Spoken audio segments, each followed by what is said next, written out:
আজ চলে এসেছি একটা ঐতিহাসিক স্থানে, যেটা হলো স্যার ড্যানিয়েল হ্যামিল্টন বাংলো, যেটা ক্যানিং থেকে প্রায় 29 কিলোমিটার দূরত্বে নদীর তীরে গদখালিতে অবস্থিত।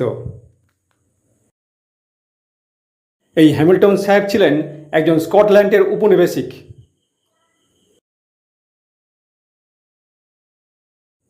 স্থানীয় মানুষরা ওনাকে লন্ঠন সাহেব বলে ডাকতেন।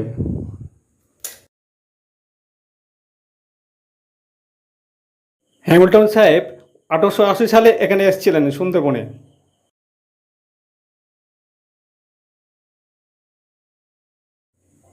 এই হ্যামিল্টন সাহেব রবীন্দ্রনাথ ঠাকুরকে নিমন্ত্রণ করেছিলেন।